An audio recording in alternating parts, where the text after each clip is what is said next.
The shipyards of Earth worked day and night. Sparks flew from welding torches as workers converted civilian vessels into instruments of war. The massive orbital construction facility above Luna had become a military factory. Admiral Kong Dongmin walked through the bustling corridors, watching humanity prepare for the fight of its life. Status report: Admiral Kong demanded from Chief Engineer Song Mina. We've converted 60% of the civilian fleet, Song reported. Mining ships are getting armor plating and missile pods. Cargo vessels are being fitted with kinetic weapons. Even the luxury liners are being turned into troop transports. Admiral Kong nodded approvingly.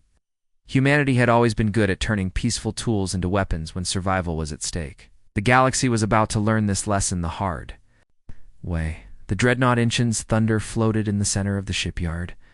It was humanity's newest and most powerful warship. Built with lessons learned from fighting in Earth's hostile environment, it could survive almost anything the universe threw at it. The Thunder is ready for combat, Song continued. Her armor can withstand direct hits from asteroids. Her weapons are designed to punch through anything, and her crew is trained to keep fighting even if half the ship is destroyed. This was the human way of war. Build tough, hit hard, and never give up. Other species might have more advanced technology, but they had never faced an enemy that refused. Tadai Commander Nasuyang prepared her reconnaissance squadron for a dangerous mission. 5 stealth ships would venture to the edge of the solar system to spy on the alien fleet. Her ships were small and fast, designed to avoid detection. While gathering intelligence, remember Commander Na told her pilots, we need to know what we're facing. Ship numbers, weapon types, fleet composition. Don't engage unless you have no choice. The stealth ships launched from the hidden base on the far side of the moon. They used minimal power to avoid detection, drifting through space like pieces of debris. The alien fleet was gathering near Pluto. It's far from Earth, but close enough to strike quickly. What Commander Na saw through her sensors made her blood run cold. The alien armada was massive beyond imagination. Ships from dozens of different species had gathered in a formation that stretched across millions of kilometers of space. Each vessel was sleek and advanced, built with technology that humanity could barely understand. Count them, Na ordered her sensor officer. Over 3,000 ships, Commander. Maybe more arriving every hour. I'm seeing vessel types I've never encountered before. Commander Na realized that humanity was facing the combined might of most of the galaxy. The aliens weren't just sending a patrol force. They were bringing everything they had to deal with what they saw as an existential threat. The reconnaissance mission lasted 12 hours. Na's squadron mapped the alien fleet positions and identified the major ship classes. When they returned to Earth, their report sent shockwaves through the human military command. 3,000 ships, General Lim Seoga-jin repeated when he heard the numbers. They're bringing the entire Galactic Navy to fight us. President Kim Jae-won listened to the military briefings with growing concern. The odds against humanity were overwhelming. Surrender was not an option. The aliens had already declared humans to be a harvester species that needed to be eliminated. What are our chances? President Kim asked his advisors. Admiral Kung spoke honestly. In a straight fight, we can't win. But we don't have to win. We just have to make them pay such a high price that they'll negotiate. This was classic human strategy. Make the enemy work for every victory. Turn every battle into a costly nightmare. Eventually, even superior forces would decide that the price wasn't worth paying. Meanwhile, the alien fleet continued to grow. Fleet Admiral Zexthera, of the crystal species, commanded the combined armada from her flagship. She studied intelligence. Reports about human capabilities with growing confidence. They have primitive weapons, Zexthera told her staff officers. Chemical rockets and kinetic projectiles. Their ships are slow and cumbersome. This will be a simple containment operation. The alien commanders had made a crucial mistake. They were judging human technology by galactic standards. To them, anything that wasn't energy-based or faster than light was considered primitive. They didn't understand that human weapons were designed for reliability and stopping power. Commander Belanash of the Vexstar studied the human ship designs with curiosity. Their vessels appear to be heavily armored. Why would they build such slow, heavy ships? Fear replied Counselor Crystal. The harvester species builds their ships like fortresses because they expect to be attacked. It shows their aggressive nature. The aliens interpreted human engineering philosophy as evidence of hostile intentions. They didn't realize that humans built tough ships because they lived in a universe that was constantly trying to kill them. Back on Earth, Dr. Han Yujin made one final attempt to prevent the coming war. She had prepared a detailed technical report proving that the translation error was responsible for the crisis. The evidence was overwhelming and undeniable. General Lim, she pleaded over the secure communication link. You have to read this. Report. The entire conflict is based on a misunderstanding. The aliens think we're cannibals because of a computer error. General Lim reviewed the data quickly. His face grew pale as he realized the implications. This is incredible. A single word mistranslation caused all this. Can still fix it, Dr. Han insisted. If we can get this information to the alien fleet, we can stop the war before it starts. General Lim shook his head sadly. It's too late. The aliens have cut all communications. Even if we could reach them, would they believe us? They've already committed to military action. The general was right. Both sides had passed the point of no return. The aliens saw proof of human aggression in their military preparations. Humans saw proof of alien hostility in their massive fleet buildup. Captain, Park So-min received her final orders aboard the Soul's Pride. Her patrol ship would be part of the outer defense line. If the aliens attacked, she would be among the first to fight them. All hands, Park announced over the ship's intercom. We're facing impossible odds. The entire galaxy thinks we're monsters, but we know who we really are. We're the species that survived when our own planet tried to kill us. We're going to show them what that means.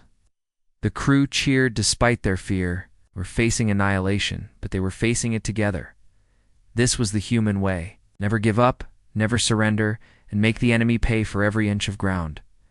Admiral Kong stood on the bridge of the Inchen's Thunder, watching the final preparations. Humanity's fleet was outnumbered 10-1. Their technology was considered primitive by galactic standards. But they had something the aliens didn't understand. They had the desperate fury of a species that had learned to fight for survival. From the day they were born, Earth had forged them in fire and violence. Ow. They would show the galaxy what a Deathworld could produce. The alien fleet began moving toward Earth. The war was about to begin. The alien fleet arrived at the edge of human space like a storm cloud blotting out the stars. 3,000 ships from 47 different species moved in perfect formation toward Earth's solar system. Fleet Admiral Zexathara stood on the bridge of her flagship, watching the tactical displays with satisfaction. Begin broadcast to the Harvester world, she commanded her communications officer. The message went out on all frequencies in dozens of languages. Universal translators worked correctly this time, converting the alien ultimatum into clear human speech. On Earth, President Kim Jae-won listened to the broadcast with growing anger. Attention harvester species of the Deathworld Earth, the alien message began. You have revealed your true nature to the galaxy. We have come to neutralize the threat you represent. Surrender immediately and submit to containment. Any resistance will be met with overwhelming force. President Kim turned to his military advisors.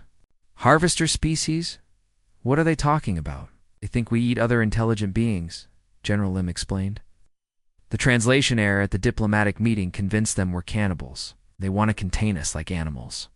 Admiral Kong added, there's no negotiation possible. They've already decided we're monsters. President Kim activated the emergency broadcast system. His response went out to both the human population and the alien fleet. This is President Kim Jae-won of Earth. We reject your ultimatum. Humanity has never harmed another species. We seek only peaceful coexistence. Your aggression will be met with appropriate response. The alien fleet interpreted this as proof of human deception. To them, it was exactly what a harvester species would say when caught. Fleet Admiral Zexathara gave the order to advance. Captain Bay In-ho commanded a patrol squadron near Jupiter when the first alien scouts appeared. His 5 ships were on routine patrol when sensors detected incoming vessels. The alien ships were small and fast, designed for reconnaissance rather than combat. Unknown vessels. "This is Captain Bay of the Earth Defense Force," he broadcast. "You are entering human space without authorization. State your intentions." The alien scouts responded. With weapons fire, energy beams lanced through space, striking Bay's flagship. The captain felt his ship shudder under the impact, but was amazed that it survived. Human ships were built to withstand the harsh environment of space. Few energy blasts weren't enough. To destroy them, all ships return fire, Bay ordered. Show them what human weapons can do. The human ships fired kinetic projectiles at incredible velocity. The alien scouts had shields designed to deflect energy weapons, but they were useless against solid metal traveling at near light speed. The projectiles punched through alien hulls like paper. 3 alien scouts were destroyed in the first exchange. The surviving ships fled back to their main fleet, carrying news of the encounter. The aliens were shocked by the effectiveness of human weapons. "They destroyed our scouts with primitive kinetics," the alien commander reported to Fleet Admiral Zexthera. "Their ships are heavily armored, and their weapons are more effective than expected." Concerned, the intelligence briefings had described human weapons as primitive, but primitive weapons that could destroy advanced alien ships were still dangerous. The main alien fleet continued its advance toward Earth. They encountered more human patrol ships as they moved through the outer solar system. Each battle followed the same pattern. The aliens expected easy victories, but found themselves facing determined resistance. Commander Park Soman engaged a full alien squadron near Saturn. Her patrol ship Soul's Pride was outnumbered 5-1, but she had trained her crew for exactly this situation. Human space combat doctrine was based on survival in a hostile environment. Ramming speed, Park ordered when her weapons ran low on ammunition, "Target their flagship." The alien commanders watched in horror as the human ship accelerated directly toward them. No civilized species would deliberately crash their ship into an enemy vessel. But humans weren't civilized by galactic standards. They were survivors who would use any tactic to win. The Soul's Pride struck the alien flagship amidships. Both ships were destroyed in the collision, but the alien squadron was left without leadership. The surviving alien ships retreated in confusion. News of the ramming attack spread through the alien fleet like wildfire. The Harvester species was even more savage than they had imagined. They fought with a brutality that civilized beings couldn't comprehend. Admiral Kong received reports of the skirmishes throughout the outer system. The human losses were heavy, but they were inflicting unexpected damage on the alien fleet. More importantly, they were buying time for Earth's defenses to prepare. "Every ship that delays them is a victory," Kong told his staff. "We're not trying to win individual battles, we're trying to make them pay for every light year they advance." The alien fleet finally reached the inner solar system. Fleet Admiral Zexthera had lost over 200 ships in the advance. The Harvester species was fighting with a ferocity that defied all predictions. "They're not just aggressive," she told her officers. "They're completely without fear. They'll destroy themselves just to damage us." The aliens didn't understand that human tactics were based on necessity rather than choice. When you lived on a world that constantly tried to kill you, you learned to fight with everything you had. The first major battle erupted near Mars. Admiral Kong arrived with the main human fleet, including the dreadnought Inchins, Thunder. Alien fleet was still overwhelming in numbers, but the humans had chosen their battlefield carefully. "All ships, execute Plan Omega," Kong commanded. The human fleet didn't try to match the aliens in maneuverability. Instead, they formed a defensive wall and dared the aliens to attack. When the alien ships advanced, they ran into a storm of kinetic projectiles and missile fire. The battle raged for 6 hours. Human ships were destroyed by alien energy weapons, but they kept fighting until the very end. Damaged vessels rammed enemy ships. Crews abandoned destroyed bridges and continued fighting from secondary control centers. The aliens had never seen anything like it. Their own ships surrendered or retreated when damaged. The Harvester species fought until their ships were completely destroyed. The Inchins. Thunder proved to be a nightmare for the alien fleet. Her heavy armor shrugged off energy blasts that would have vaporized other ships. Her weapons fired continuously, destroying alien vessels with each salvo, but numbers eventually told. The human fleet was outnumbered and outgunned. Admiral Kong gave the order to retreat when his losses became unsustainable. Fall back to Luna, he commanded. We've bloodied their nose. Now let's see if they have the stomach for a real fight. Alien fleet had won the battle, but at a terrible cost. They had lost 500 ships to destroy 50 human vessels. At this rate, would be destroyed before they could complete their mission. Fleet Admiral Zexthera realized that the Harvester species was more dangerous than anyone had imagined. They didn't just fight to win. They fought to make victory so costly that it wasn't worth achieving. The massive space station hung in the cold darkness like a silver flower with metal petals. Each section belonged to a different species from across the galaxy. The human section was the smallest and newest addition to the Galactic Council station. Ambassador Lee Tahoe stood at the observation deck watching alien ships dock at the station. Their designs were unlike anything humans had ever imagined. Lee adjusted his formal diplomatic uniform and checked his translation device one more time. Today would mark the first official meeting between humanity and the Galactic Federation. 3 species had agreed to meet with the humans. The crystalline Vexstar, who looked like walking diamonds. The ghostly Nulvith, who seemed to float rather than walk. And the insectoid Crystal, with their clicking mandibles and compound eyes. The conference room was built in neutral gray colors to avoid offending any species. Lee walked in and saw the 3 alien representatives already seated around the circular table. The Vexstar delegate speaker Velanash sparkled under the lights like a living jewel. The Nelvith floated in a containment field that kept their gaseous form together. The Crystal delegate clicked its mandibles in what Lee hoped was a greeting. Lee sat down carefully. His hands were slightly damp with nervous sweat. This meeting would determine humanity's future in the galaxy. The translation device on the table hummed softly as it prepared to convert languages between the 4 species. Honored delegates, Lee began in his carefully practiced speech.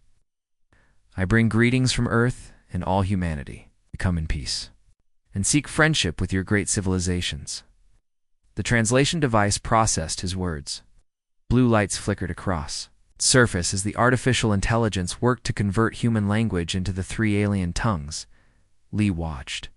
As the device displayed the translations on its screen, something was wrong. The Vexstar delegate suddenly went rigid. Its crystalline body began to glow with an angry red light. The Nulvus gaseous form started swirling faster in its containment field. The crystal-less mandibles clicked rapidly in what sounded like...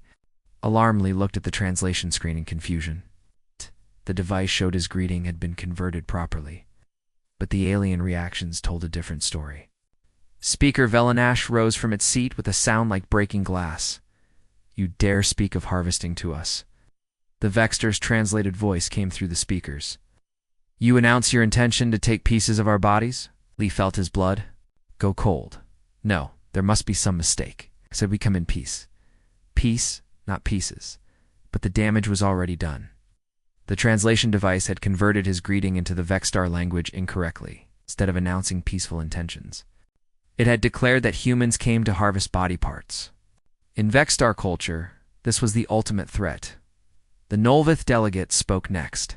Its voice sounded like wind through empty spaces. The harvester species reveals itself. We have heard stories of such beings from the old wars. The Crystal delegate began clicking its mandibles in rapid patterns.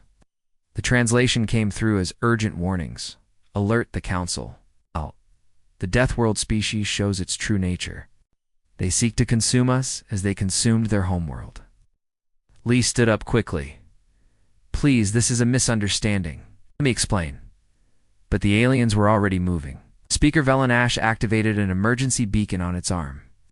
The Nulvith was transmitting something through its containment field. The Crystal was speaking rapidly into a communication device. The meeting is ended, Speaker Velanash announced. The Galactic Federation will be warned of the Harvester threat. Your species will be contained before you can spread your hunger. 2 other worlds. The 3 aliens left the conference room quickly. Lee stood alone with the malfunctioning translation device. He tried to understand what had gone wrong. His message of peace had somehow become a declaration of war. Outside the station, Captain Park Soman watched from the bridge of the human vessel Soul's Pride. She had been monitoring the diplomatic meeting from a distance. The sudden departure of alien ships from the station worried her. "Captain," her communications officer reported, "we're receiving emergency transmissions from the alien vessels. They're broadcasting on all frequencies." Park studied the tactical display. The alien ships were not just leaving. They were fleeing at maximum speed toward the edge of human space. Their formations suggested they expected to be attacked. "Try to contact Ambassador Lee," Park ordered. Something has gone wrong at the meeting, but the station's communication systems had been shut down. Aliens had activated security protocols that blocked all transmissions. Park could only watch as the alien vessels disappeared into hyperspace. On the station, he tried desperately to reach someone who could explain what had happened. The translation device continued to show his original message correctly, but he could access the alien language files to see what had actually been transmitted. The station's AI system had suffered a cascade failure in its language processing core.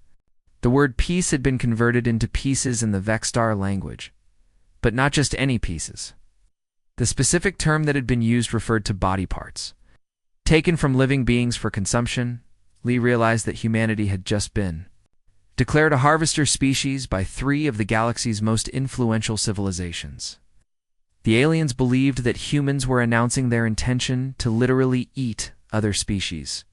Given that humans came from what the galaxy called a Deathworld, this interpretation seemed believable to them. The ambassador tried to send messages explaining the error, but the communication channels had been severed. The alien delegates had already departed for their homeworlds. They carried with them the belief that humanity was a threat that needed to be stopped. Lee sat alone in the empty conference room. A single malfunction in a translation device had turned humanity's first diplomatic contact into a disaster. He could imagine the reports being sent to alien governments across the galaxy. Earth would be marked as a hostile world, populated by a species that consumed other intelligent beings. The irony was not lost on him. Humans had survived on a planet that tried to kill them every day. They had learned to eat almost anything to survive. Now the galaxy would see these survival traits as proof that humans were monsters. As the station's lights dimmed for the night cycle, Lee wondered if humanity would get another chance to explain themselves, or if the next contact with alien civilizations would come in the form of warships rather than diplomats. The translation device sat silent on the table. Its malfunction had just changed the course of human history. A single misstep in communication had turned potential allies into enemies. The Deathworld species had announced itself to the galaxy in the worst possible way. The emergency session of the Galactic Federation Council convened within hours of the diplomatic incident.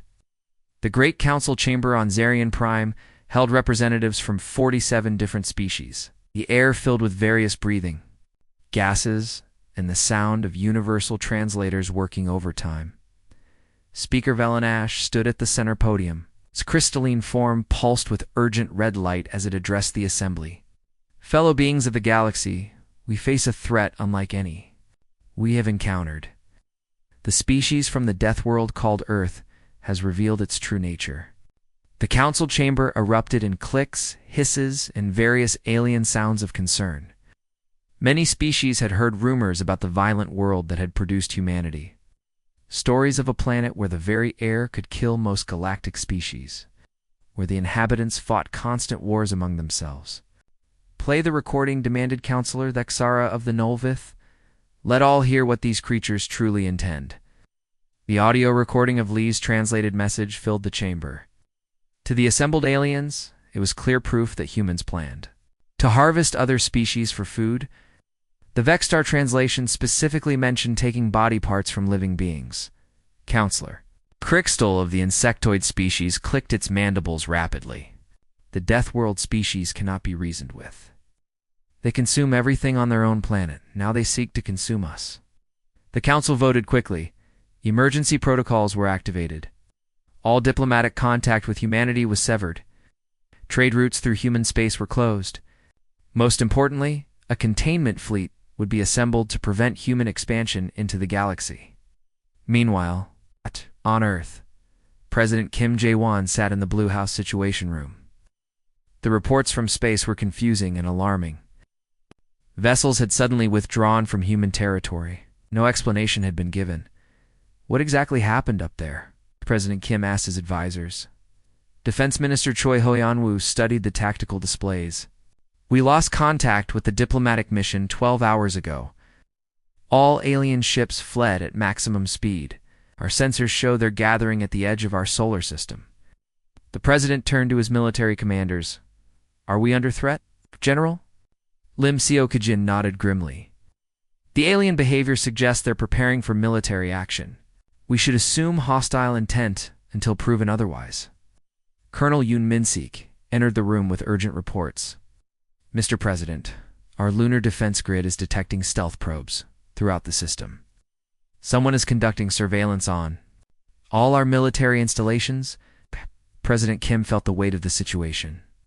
Humanity's first contact with galactic civilization had somehow gone terribly wrong. Without knowing why, Earth was being treated as a hostile world. Activate Defense Condition 2, the president ordered. Begin mobilization of all space-capable forces. If they want to threaten us, we'll show them that Earth doesn't back down. In her laboratory at the Seoul Institute of Technology, Dr. Han Yujin worked frantically on the translation protocols. She had been part of the team that developed the diplomatic translation system. Something had gone wrong with the artificial intelligence during the meeting. Dr. Han ran diagnostic. After diagnostic on the translation matrix, the error patterns were subtle but devastating. A single corrupted data file had caused the AI to misinterpret the keyword in Ambassador Lee's greeting. Peace became pieces, she whispered to herself. The AI translated it as harvesting body parts instead of seeking friendship. She immediately sent reports to the Defense Ministry and the President's office. But her warnings were lost in the flood of military preparations. Everyone was focused on the alien threat, not on fixing a translation error. Dr. Han tried to contact the Galactic Council station directly. The communication channels had been severed. She couldn't reach Ambassador Lee or any of the alien delegates. The misunderstanding was spreading like a virus through the galactic community. On the lunar base, Colonel Yoon monitored the growing alien presence at the system's edge. Long-range sensors showed ships arriving from dozens of different worlds. The fleet was massive and growing larger each day. They're not just watching us, Colonel Yoon reported to his superiors. They're building an invasion force. The alien ships maintained their distance but made no attempt to hide their presence. It was as if they wanted humanity to know they were surrounded. The psychological pressure was intense. Captain Park So-man received new orders aboard the Souls. Pride, her patrol ship, was now part of a growing human fleet. Every space-capable vessel was being converted for military use. Mining ships received armor plating. Cargo haulers were fitted with missile launchers. The whole galaxy thinks we're monsters, Park told her crew. I don't know why, but we're going to have to fight for our survival.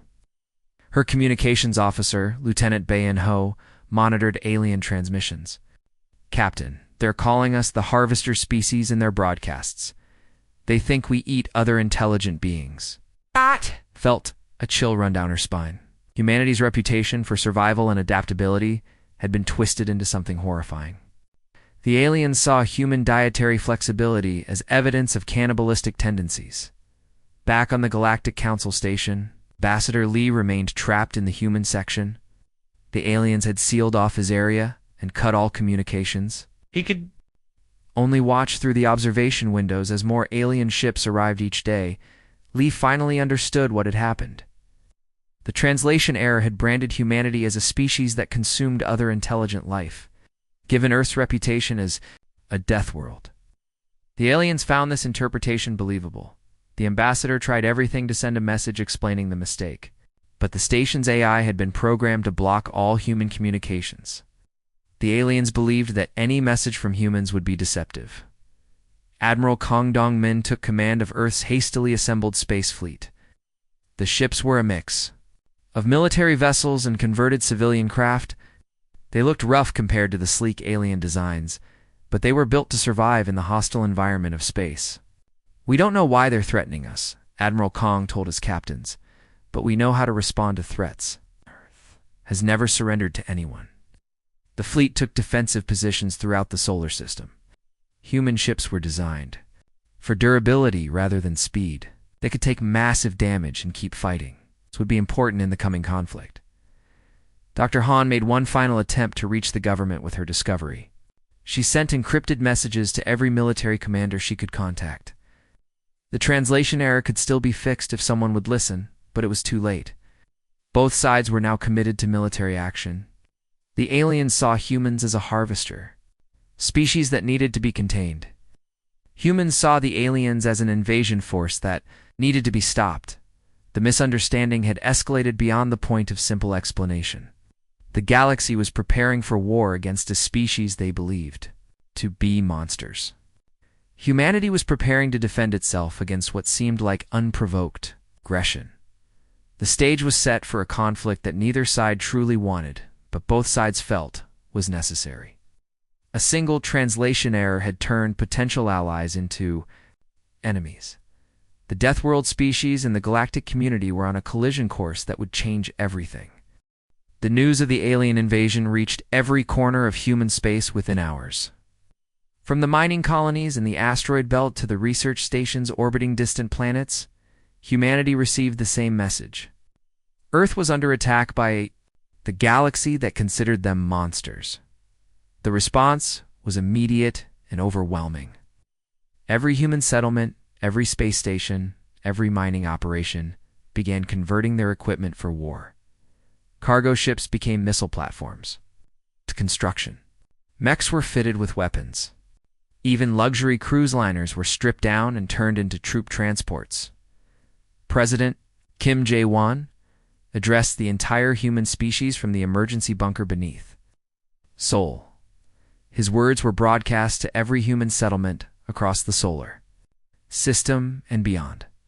"Fellow humans," he began, his voice steady despite the desperate situation. "We face extinction at the hands of an alien coalition that believes we are monsters. They have given us no choice but to fight. Today we show the galaxy what it means to threaten a species that survived on the Deathworld called Earth." The mobilization that followed was unlike anything in human history. Every factory, every shipyard, every industrial facility was converted to military production. Humans had always been good at turning peaceful tools into weapons when survival was at stake. Lieutenant Lee Hae-won commanded a fighter squadron launched from the lunar base. Her pilots flew converted mining ships that had been fitted with missile pods and kinetic weapons. They looked rough compared to the sleek alien fighters, but they were built to survive in the harsh environment of space. "Remember your training," Lee told her squadron over the radio. "We're not trying to dogfight with them. We're trying to get close enough to hurt them before they kill us." The human fighters used tactics that no alien had ever encountered. They flew in tight formations, protecting each other with overlapping fields of fire. When their missiles were exhausted, they used their ships as weapons. Ramming alien vessels at full speed, the alien pilots were horrified by human tactics. No civilized species would deliberately crash their fighter into an enemy ship, but humans weren't civilized by galactic standards. They were survivors who would use any method to protect their species. Chief Engineer Song Mina worked around the clock to weaponize Earth's industrial infrastructure. Mining lasers that could cut through asteroids were turned into ship-killing weapons. Cargo haulers became missile platforms. Construction drones were programmed to swarm alien vessels like angry insects. The aliens expect us to fight like a normal spacefaring civilization, Song explained to her engineering teams. They don't understand that we're used to making weapons out of whatever we can find. The asteroid belt became a massive weapons factory. Mining operations that had extracted metals for peaceful purposes now produced ammunition for the war effort. The same techniques used to move asteroids were adapted to launch massive rocks at alien ships. The alien fleet found itself facing an enemy that didn't fight by any known rules of warfare. Human ships appeared from hidden bases throughout the solar system. They struck without warning and disappeared back into the void. Fleet. Admiral Zextera watched her fleet's strength dwindle with each passing day. The Harvester species was using the entire solar system as a weapon against her forces. Every asteroid could hide human ships. Every planet could launch attacks. "They're not fighting a space battle," she told her staff officers. "They're fighting a siege. They're using their entire star system as a fortress." The aliens had expected to face a conventional fleet in open space. Instead, they found themselves fighting a guerrilla war against an enemy that used every available resource as a weapon. Dr. Han Yujin worked desperately to find a way to end the conflict. She had proof that the entire war was based on a translation error, but no way to communicate with the alien fleet. The fighting had become so intense that neither side would listen to messages from the other. "There has to be a way," she muttered, while studying the communication protocols. "Some way to get through to them before we all destroy each other." The war reached a turning point when human forces began capturing alien ships intact. The crews fought with such determination that they could overwhelm alien defenders through sheer ferocity. Each captured vessel provided valuable intelligence about alien technology and tactics. Captain Park Soman had been transferred to a new command after the Soul's Pride was destroyed. Her new ship, the Bison's Fury, was a converted cargo hauler, fitted with enough weapons to fight a squadron. She led a boarding party that captured an alien cruiser near Jupiter. "Secure the bridge," Park ordered her Marines. "We need their computers intact." The alien crew surrendered when they realized the humans would fight to the death rather than retreat. They had never encountered a species that valued victory over survival. The captured alien databases revealed the true scope of the misunderstanding. The galaxy believed that humans were a harvester species that consumed other intelligent beings. The translation error had convinced them that Earth was a threat to all life in the galaxy. "Now we know why they're so determined to destroy us," Park reported to Admiral Kang. "They think we're going to eat them." Admiral Kang realized that the war could only end in one of two ways. Either humanity would be destroyed, or the aliens would withdraw.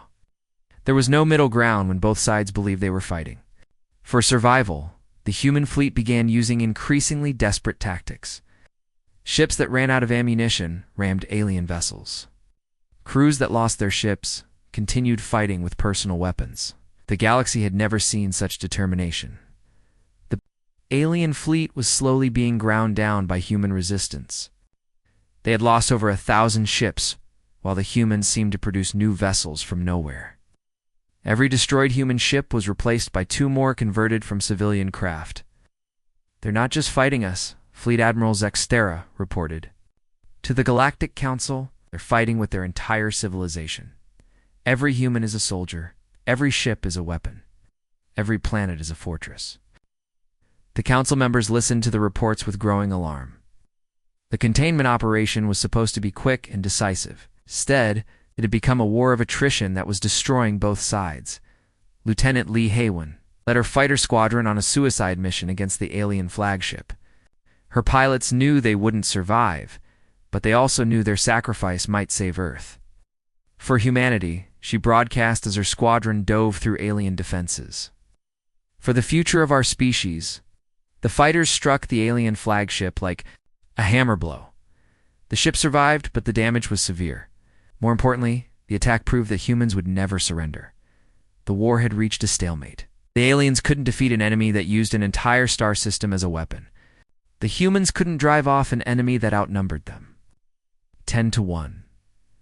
Both sides began to realize that the conflict was destroying everything they were fighting to protect.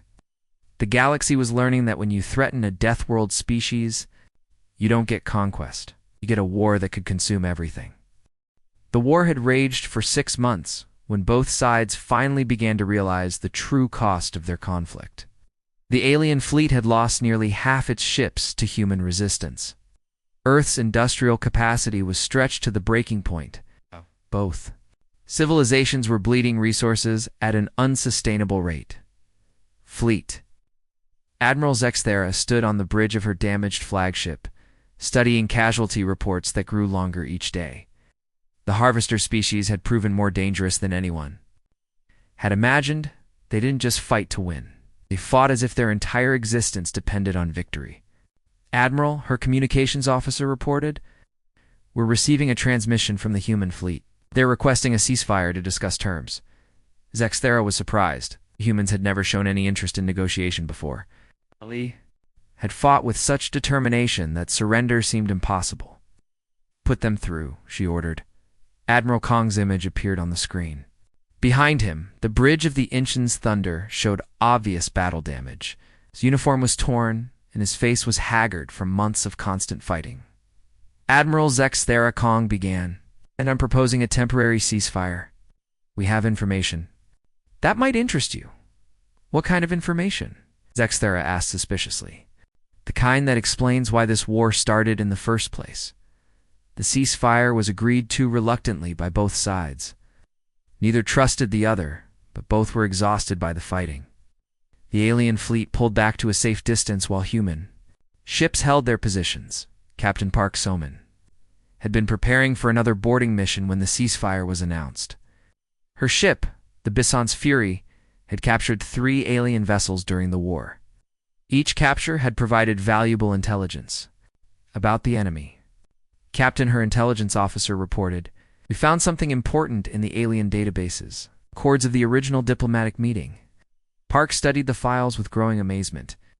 The alien records showed exactly what had happened. During Ambassador Lee's first contact with the Galactic Federation, the translation error was clearly documented in their own systems. "Get this to Admiral Kang immediately," Park ordered. "This proves the whole war is based on a misunderstanding." The evidence was overwhelming. The alien records showed that the translation device had malfunctioned, converting Lee's peaceful greeting into a threat of cannibalism. The humans had never intended to harm anyone. They had been trying to make friends. Dr. Han Yu-jin was brought to the neutral meeting point to explain the technical details. She had been working on the translation problems since the war began, but no one had listened to her warnings. The artificial intelligence suffered a cascade failure, she explained to the assembled representatives. A single corrupted data file caused it to mistranslate the keyword in our greeting. Ambassador Lee was released from the Galactic Council Station to participate in the negotiations. He had spent months isolated and unable to communicate with either side. Now he finally had a chance to explain what had really happened. "I was trying to say we come in peace," Lee told the alien delegates. The word peace was converted to pieces in your language. Specifically, it referred to harvesting body parts from living beings. The alien representatives studied the evidence with growing embarrassment.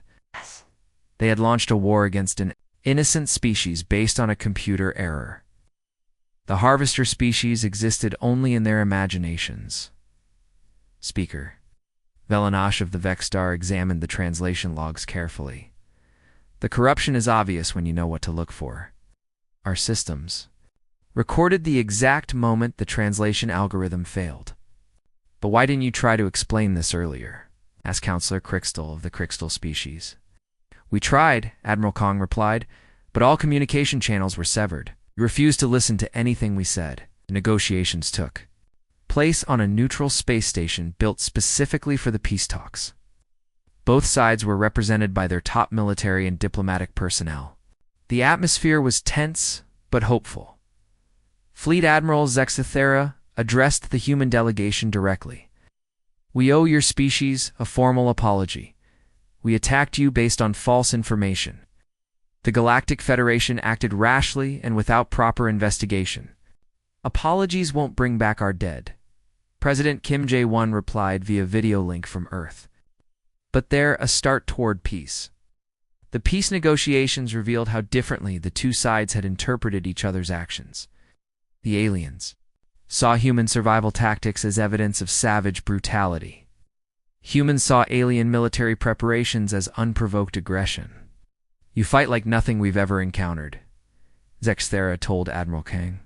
"Your species battles with a ferocity that terrifies civilized beings." "We fight like our survival depends on it," Kong replied, "because on our world it always has." Earth taught us that the universe is hostile. We learned to be more hostile. In return, the galaxy was beginning to understand what it meant to be a Deathworld species. Humans didn't fight dirty. They fought like their planet had taught them to fight. Every battle was a matter of life and death.